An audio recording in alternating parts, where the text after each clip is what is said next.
Greetings, everyone, and welcome to the Creative Technologies in Music concert presented by the School of Performing Arts at Virginia Tech. My name is Eric Lyon. I'm a professor of composition and creative music technologies at the School of Performing Arts. We are delighted to welcome new Renaissance artist, the Honorable Elizabeth A. Baker, as our featured guest this evening.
Does anyone have a pen light? Does anyone have a pen light? Does anyone have a pen light? Does anyone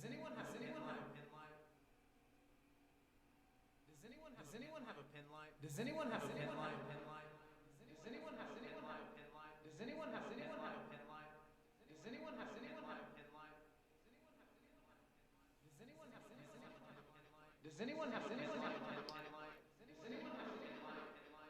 Does anyone have a pen light? Does anyone have a pen light? Does anyone have a pen light? Does anyone have a pen light? Does anyone have a pen light? Does anyone? I have an iPhone. Does anyone have a pen light? Does anyone have a pen light? I have an iPhone. I have an iPhone. I have an iPhone. I have an iPhone. I have an iPhone. I have an iPhone. I have an iPhone. I have an iPhone.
It's nothing. She just had a dizzy spell.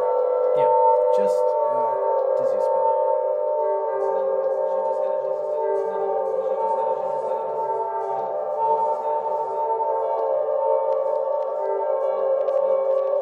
It's nothing. She just had a dizzy spell. Yeah, just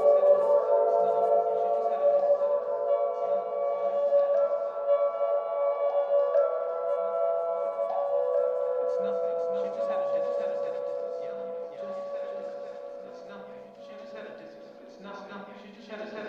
It's nothing. She just had a dizzy spell. It's nothing. She just had a dizzy spell. It's nothing. It's nothing. She just had a dizzy spell. It's nothing. She just had a dizzy spell. It's nothing. She just had a dizzy spell. It's nothing. She just had a dizzy spell. I had a seizure. I had a seizure. I had a seizure. I had a seizure. I had a seizure. I had a seizure. I had a seizure. I had a seizure.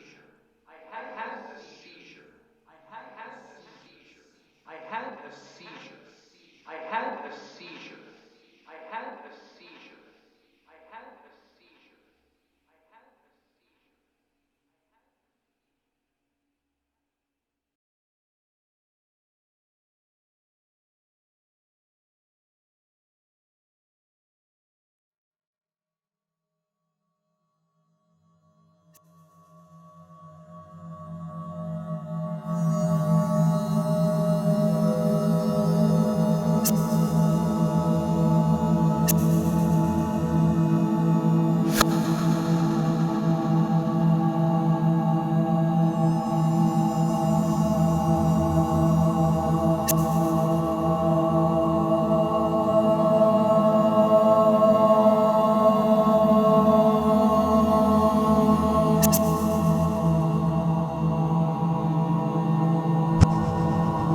a seizure. I had a seizure. I had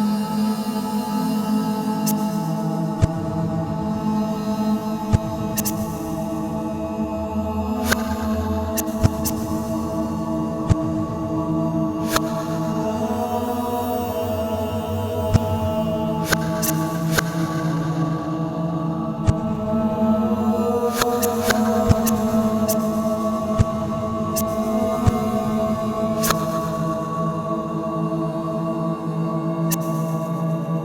I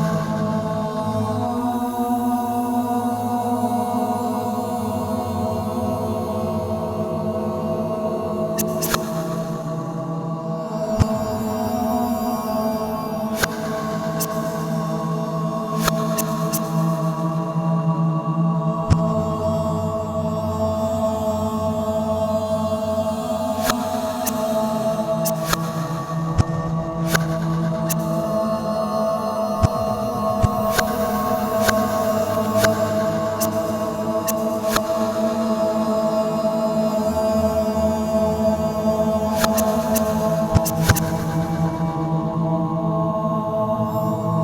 a seizure. I had a seizure. I had a seizure.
If only there was a place where I could do science, engineering, arts, and design at the same time.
Welcome. My name is Kyle Hutchins. I'm artist teacher of saxophone here at Virginia Tech. And I'm pleased to be here with new Renaissance artist, the Honorable Elizabeth A. Baker. Please feel free to put your questions in the chat or in the Q&A, and I'll try to field those. But Elizabeth, maybe we could start our conversation tonight with the last piece that was presented. Could you talk a little bit about where that was filmed and what kind of technology you were using during that process? So it was filmed in two places, the side of the highway and the local Oddborn Society little plot of land. So yeah, it was recorded those two places. It was also recorded on my iPhone. So literally just an iPhone. And what were you using the iPhone in any way to manipulate the sound or to control it, or was it just completely choreographed? No. So everything is really, for those are still improvisations, even if I'm just doing movement work. The water foam, which is prominent in that piece, what all of it is live. And then the drones and stuff were added in the studio later. But yes, so basically all of this water foam stuff that you're hearing is happening live, and then just the effects are added a little bit later in the studio. Grace is asking, was that improvised or choreographed? I assume the movements. They're improvised, but there's like specific gestures that I was touching on purposefully at that point. Oh, and I also forgot to say that when I was recording this, there's a raccoon that like showed up at the end, and then I had to end my session. And then months later, I was recording something else in that same spot, and the same raccoon showed up you have a to friend. hang out. William Roberts is asking, what process did you use in order to create the drones in your studio? I have a Behringer Crave that I got at the sort of like at the beginning of March is when I got this Behringer Crave, and I'm a Moog girl, but I really like these oscillators, and I also just really like how stupidly easy it is to get sound that you want out of this particular semi-modular synth. So it's the Behringer Crave, and I just live recorded that while watching myself, or maybe I didn't watch myself, but I live recorded it over the audio from the live field recording. Andrew is asking in the chat if you could elaborate upon the term new Renaissance artist and why you chose to use that term to describe your music. It's not really a description of my music, but I will go through the Reader's Digest version. In like 2016, 2017, I was working a lot with dancers and doing dance on film and creating scores for that. So the director of one of those films introduced me to someone as a composer, the composer of the film. And I felt like I was in, like somebody actually put me in a physical box. I felt very claustrophobic. And I realized in that moment that I needed to have an identity that wasn't defined by the expectations of composer slash performer slash all the other things that I do.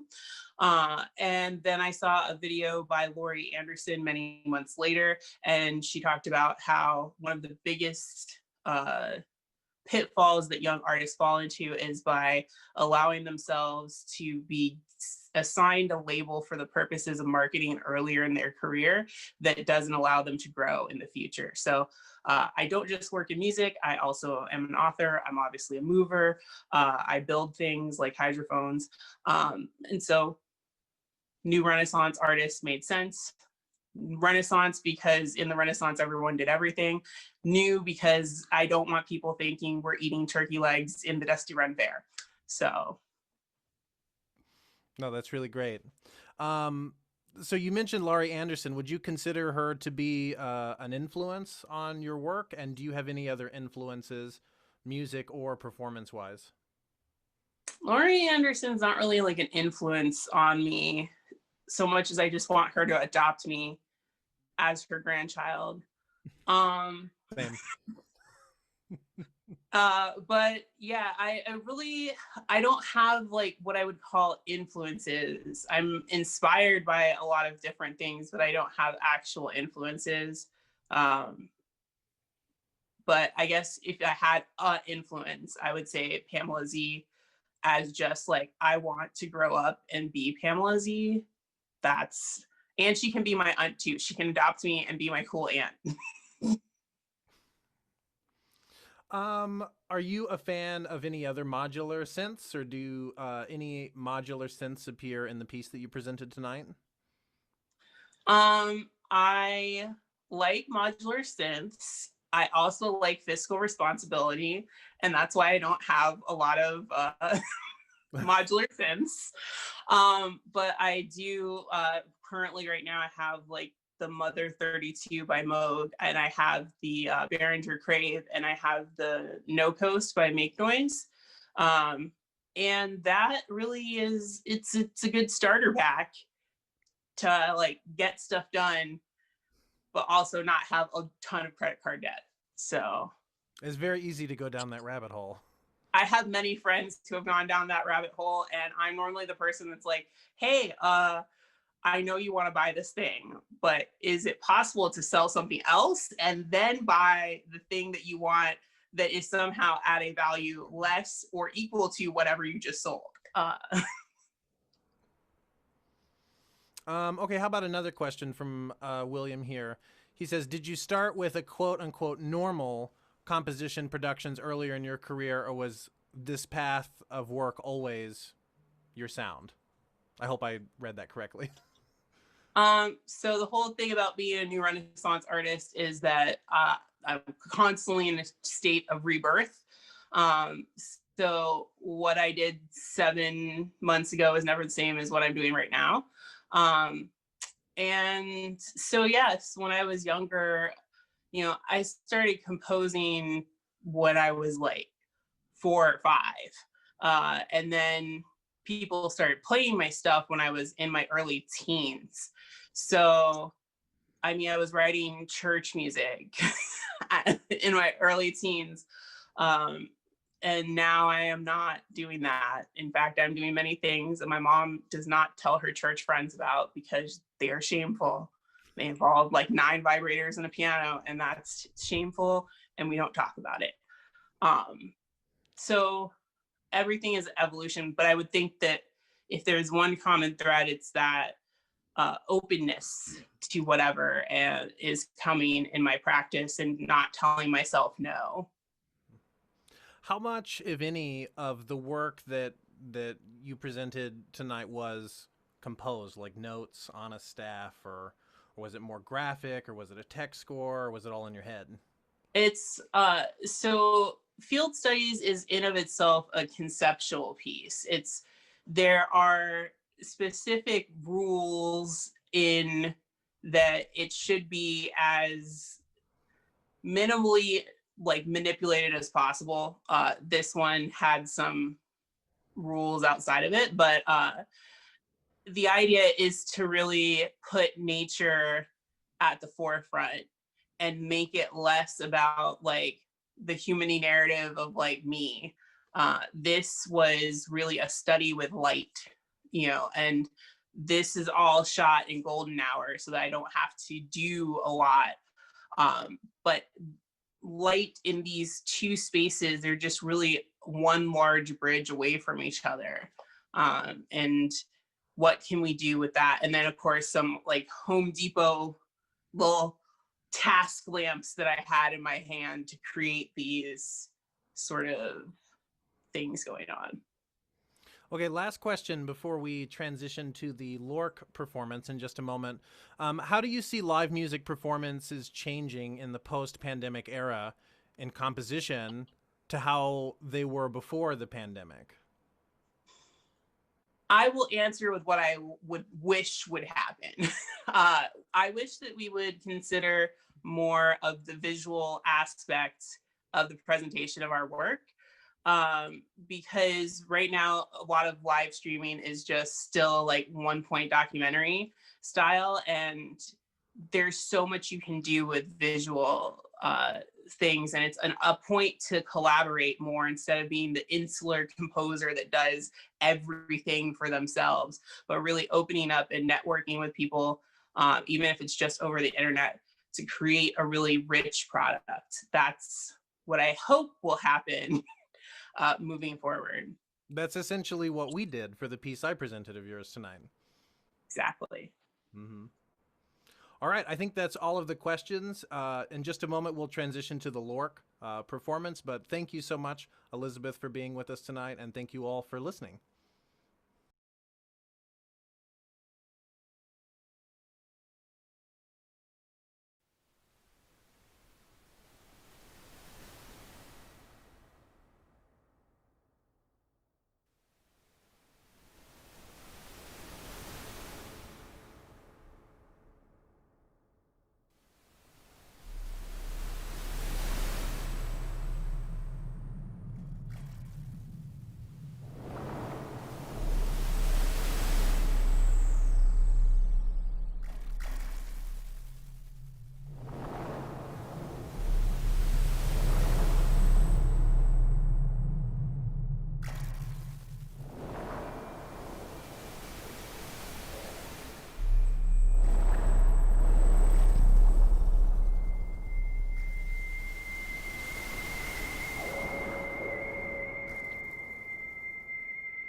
Okay, well, that was just fantastic.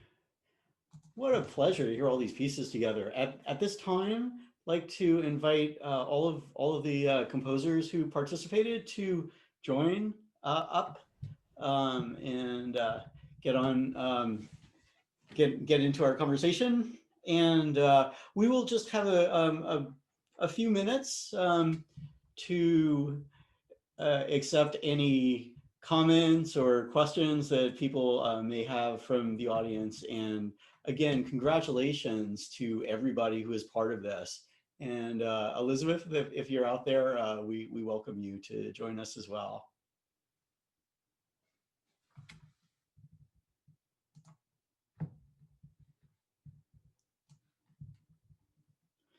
So any thoughts or any questions from the audience?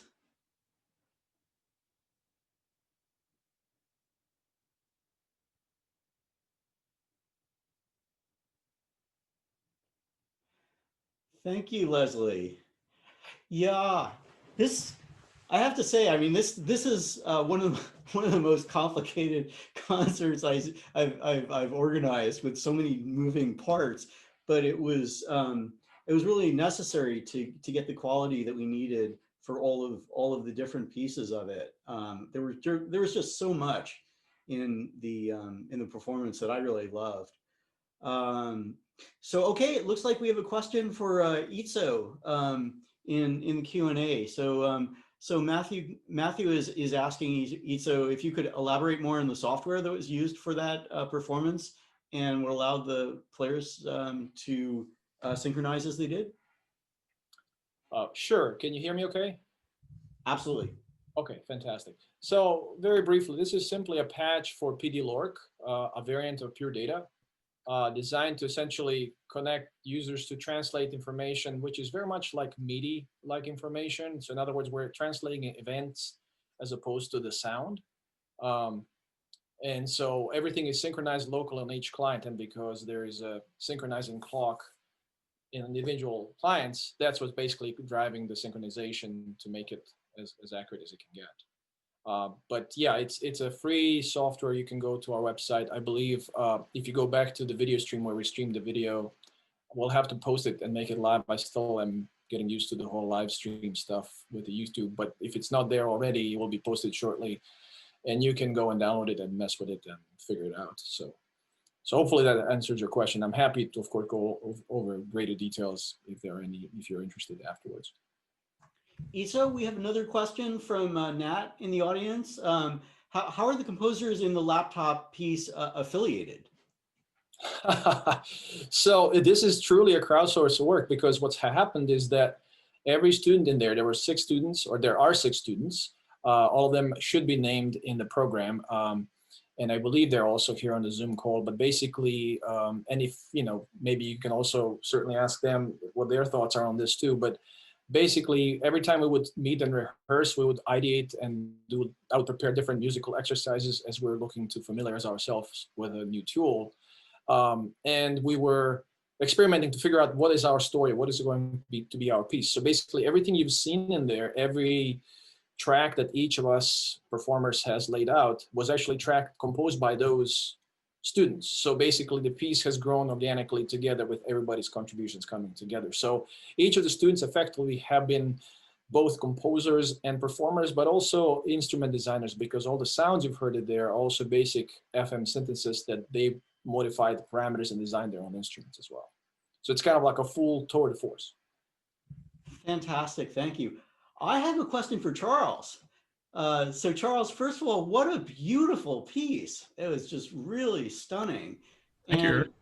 Absolutely. And my question for you is, how did you evolve the piece between in the interplay between the video dance and the music that you created? So it's one of many movements. There are 3 large sections, and then in this middle movement, noon, there are many organs, and this is one of the organs. And for each organ, there are different movement recordings, which is Scotty in his motion capture suit that records head, sternum, shoulders, elbows, wrists, knees, all the joints, positions in X, Y, and you can have them in relation to one another. So for all of the movements, I recorded source material of James Gilchrist singing his full range of voice with ah, e, and oo, and doing a lot of mouth percussion. And that's the source material for all of the movements, all of the organs. And then I'm mapping Zach's Unity app that outputs OSC data for each of the points. I'm mapping that into a max patch that plays James recordings through granular synthesis and spectral stretching and freezing, and I pitch shift them to different pitches. And and I also have him recording a poem that Scotty wrote, just stream of consciousness poetry, during one of our rehearsals. And I had James speak it in a high, middle, and low voice. So sometimes I take constants, or sometimes I take vowels, or sometimes I take phrases from that. So everything you hear is being generated live from the dance, triggering or controlling synthesis parameters or effects processing. Beautiful, beautiful. There's this really lovely moment toward the end where you just have this kind of filtery like thing, which sounds like this spectral opening up. It was just, yeah. And unfortunately the video stops before you see what generated that. So we're working to resync the video so you can really tell. And we also worked so that it's not Mickey Mousing. So you're not always going to hear pitch changing when the figure raises or lowers. In this case, the pitch was controlled by the distance of the wrists from each other. And then the filtering was caused by some of the tilting of the body, so that you get a sense that it's controlled, but you can't really place what's doing what. beautiful, beautiful. I'd like to transition to Elizabeth and ask you, Elizabeth, well, first of all, thank you for the two beautiful pieces that you had sort of holding together the first part of the concert. And let me ask you in a very open-ended way, how did you feel about your music being part of some of the other pieces? Did you feel that it was in conversation in interesting ways with some of the other work? Yes. Like, there's definitely a difference because, you know, I'm away from the land of academia and all of its resources. But there is definitely some cross-pollination, so to speak, going on. And it was really interesting for me.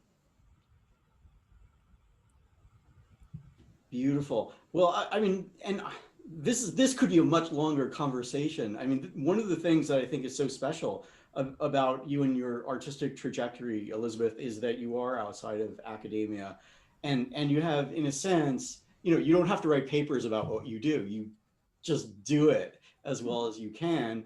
But of course, you know, the resources can be an issue.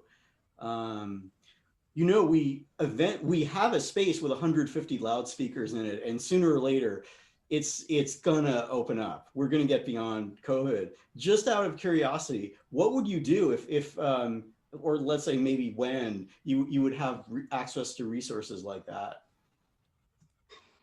Well, I would probably use them for what they could be used for. I mean, I would experiment. I don't know if you know that I have a light organ that is now synced with my wireless MIDI controller rings. So like the whole show is just 2 rings. That's it. It's 2 rings in my body, and we're done. We're good to go.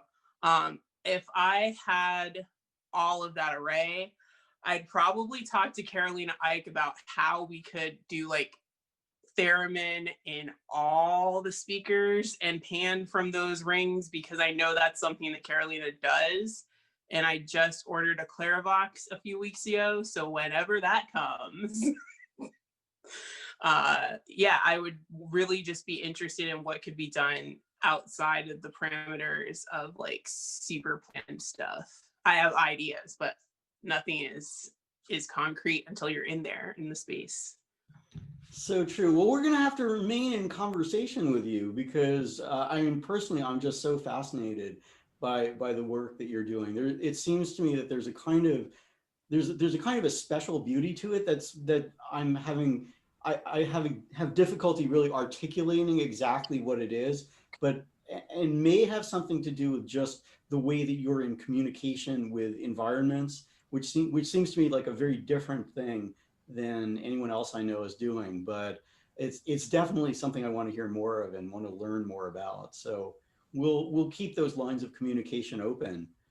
And I don't want to stretch this out too much longer, but I do want to ask just to hear a bit from Tanner and Brandon, if you'd like to share what you were thinking with your piece, which in certain ways was like so different and really kind of woke us up. So what was going on there?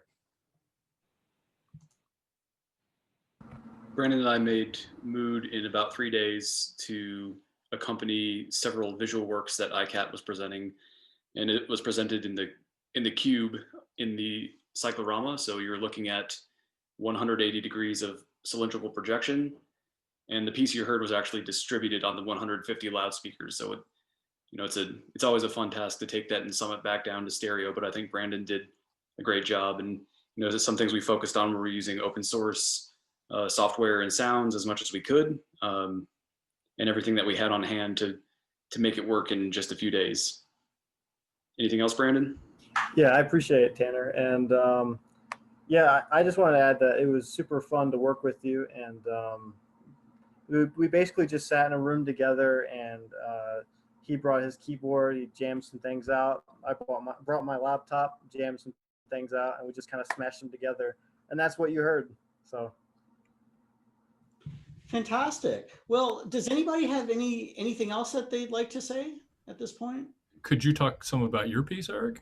Yeah, well, thank you for asking, Charles. Yes. So this is a piece for the man with the golden arm, which would be Alan Weinstein. It also refers to a 1950s novel about a person with a heroin addiction, and that's why his arm is golden. Essentially, Alan was very inspired by a piece I had made for Kyle Hutchins called Loose Cannon, which involved improvisation by the player, but improvisation that was in conversation with a computer program that would essentially be different every single time, that would provide guidance to the player as to how to perform from section to section. It would never be the same, and the program would also assemble different kinds of processing. So every time the performer knows kind of the world that they're getting into, but they don't know what they're going to get hit with. So they have to constantly switch and evolve and move and sort of go with the flow. And for me, because more and more, I don't really think about composing for instruments. Like, I don't really write for cello or for saxophone or flute. I write for individual players that I increasingly get to know them as people, and I get to know their musical personalities. And so for me, this piece is just about thinking about what would really delight Alan and what would really engage his musicality. And I just think he gave so much to this. I mean, in a way, it was almost kind of co-composed. So thank you for asking. So this has been such a beautiful concert, and thank you everybody in the audience for being with us. And I am so delighted that we were able to invite the Honourable Elizabeth A. Baker to be with us. Elizabeth, your music and yourself is just such a wonderful presence, and it's so wonderful to have you as part of this. And so at this point, I think I'm going to end the concert. It has been such a wonderful evening spending with everybody. Thank you so much. And until next time, everybody have a wonderful rest of your evening.